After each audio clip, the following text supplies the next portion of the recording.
السلام عليكم ورحمة الله وبركاته.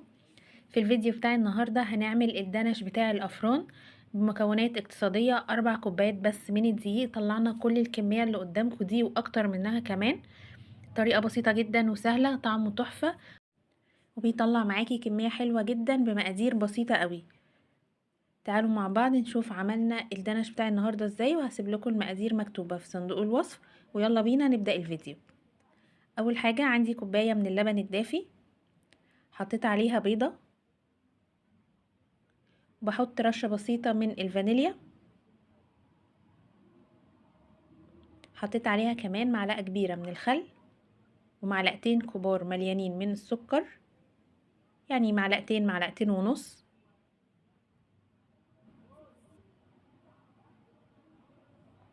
وبحط معلقة كبيرة مليانة من الخميرة الفورية. بقلب المكونات دي مع بعضها كويس قوي لحد ما الخميرة والسكر يدوبوا مع اللبن والبيض.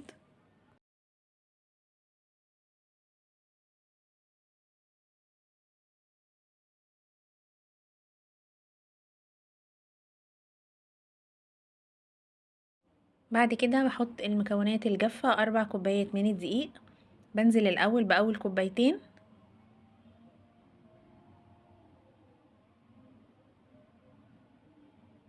وبحط رشة صغيرة من الملح ونص معلقة صغيرة من البيكنج باودر.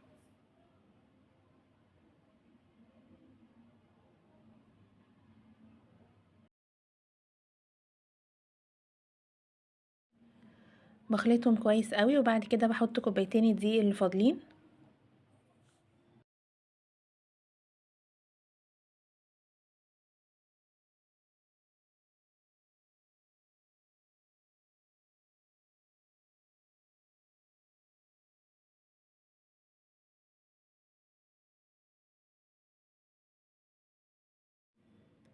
ببدأ ألم العجينة كويس، هي المقادير دي مظبوطة. كوباية اللبن والبيضة عليهم 4 كوبايات من الدقيق. آخر حاجة بقى هحط معلقة كبيرة من السمنة أو الزبدة. هعجن بقى العجينة كويس جدا لحد ما تنعم في ايدي وتكون طرية. أول ما هتحطي الزبدة أو السمنة هتحسي ان العجينة قطعت معاكي شوية، بس مع الاستمرار في العجن العجينة هتكون زي ما انتوا شايفين كده. تجانست كلها مع بعضها وبقت ناعمة.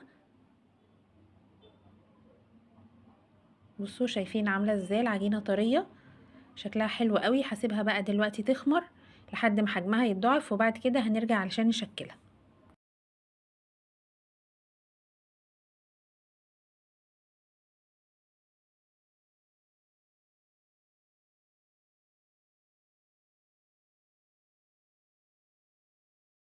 بعد حوالي ساعة ده كان شكل العجينة. هاخدها بقى دلوقتي هقسمها نصين.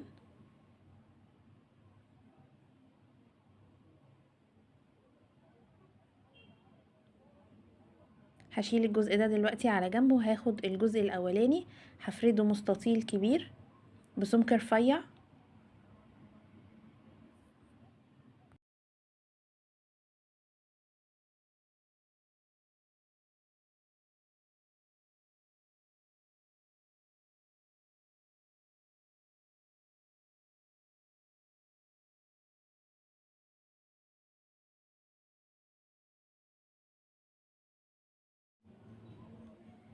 معايا بقى معلقة كبيرة من الزبدة او السمنة برضو، هدهن وش العجينة ده كله. وبعد كده هطبقها بالشكل ده، وارجع تاني ادهن الجزء اللي من فوق.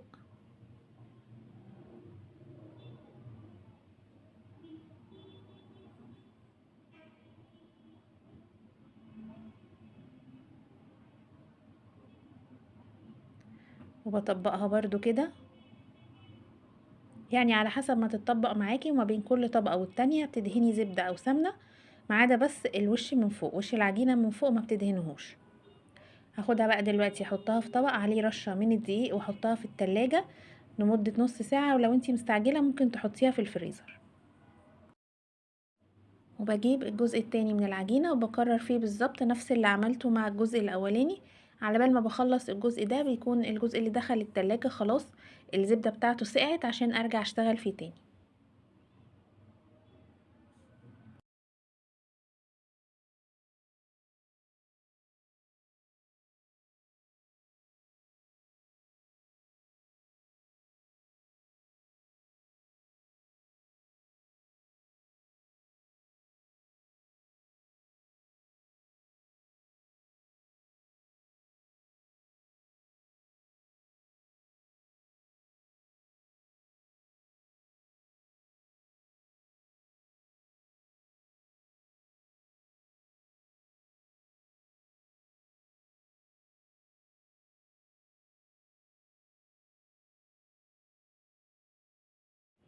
هنا بقى طلعتها من التلاجة وبرجع افردها تاني مستطيل برضو، بس المرة دي السمك بتاعه بيكون تخين شوية، ما برفعهاش قوي.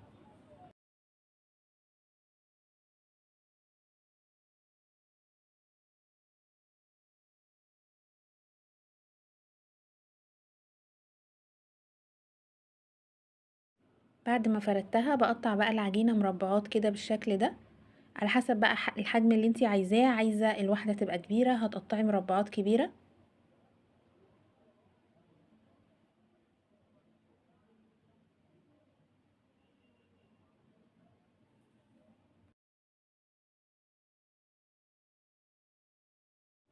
هاخد بقى كل مربع من دول هشكله بالطريقة دي. ده كده شكل. باخد الجنبين على بعض من النص وبضغط كده عليهم وبحط كرزاية.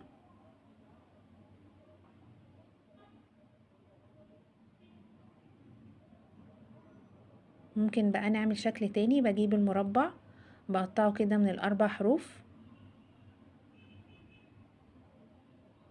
وباخد كده الطرف بتاع كل واحدة وبضغط عليه لجوه بالشكل ده، وبرده بحط كرزاية من النص. ممكن تحطي كمان قبل ما تحطي الكرازة تحطي شوية كاستر صغيرين. ده برضو شكل تالت. بقطع العجينة كده بالشكل ده وبتني الحرف ده لجوه والعكس من الناحية التانية، برضو بيبقى شكله حلو قوي.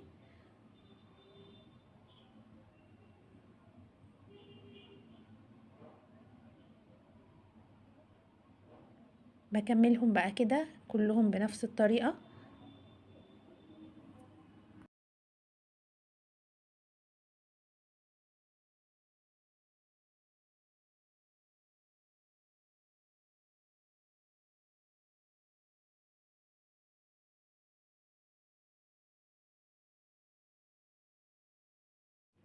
خلصت الجزء الاولاني كله، بعد كده جبت الجزء التاني بفرده برضو.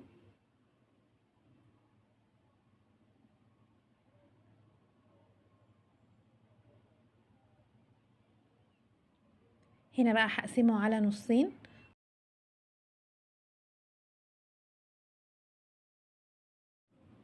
جزء منهم قطعته مربعات وهشكله بنفس الطريقة اللي شكلت بيها الجزء التاني اللي هما الثلاث اشكال اللي عملناهم.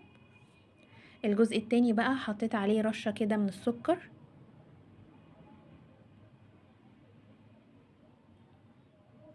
وحطيت عليه كمان شوية من الزبيب.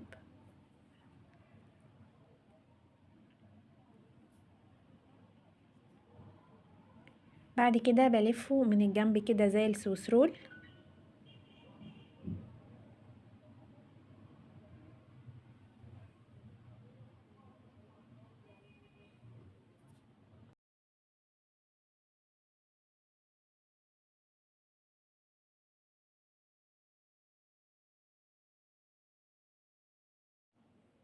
بقطعه كده قطع تقريبا قد بعض يعني.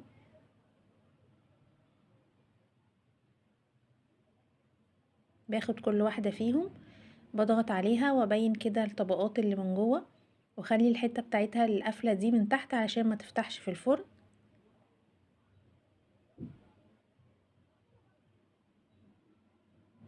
ممكن كمان ازود عليها زبيب علشان يكون شكلها حلو، يكون باين ان هي جواها زبيب.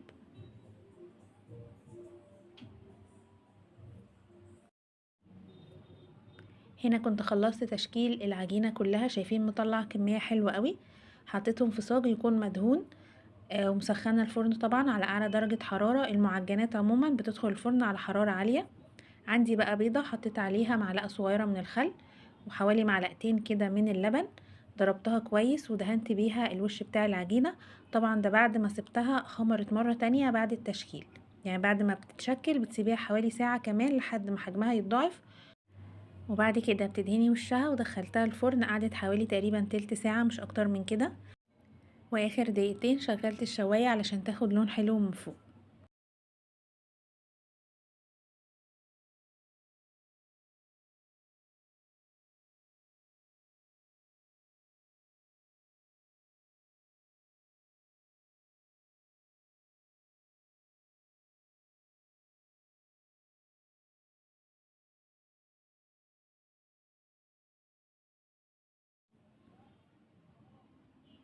بعد ما خرجت من الفرن جبت معلقة من العسل ودهنت وشها، وممكن كمان مربة مشمش بتخلي الوش يلمع وبتديها طعم حلو.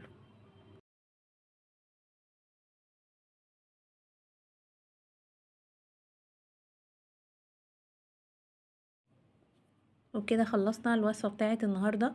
جربوها ان شاء الله هيعجبكم قوي، طريقته سهلة وبسيطة، شكله بيكون حلو وطعمه حلو والعجينة هشة قوي. هسيب لكم المقادير مكتوبة في صندوق الوصف، وان شاء الله اشوفكم الفيديو اللي جاي، والسلام عليكم ورحمة الله وبركاته.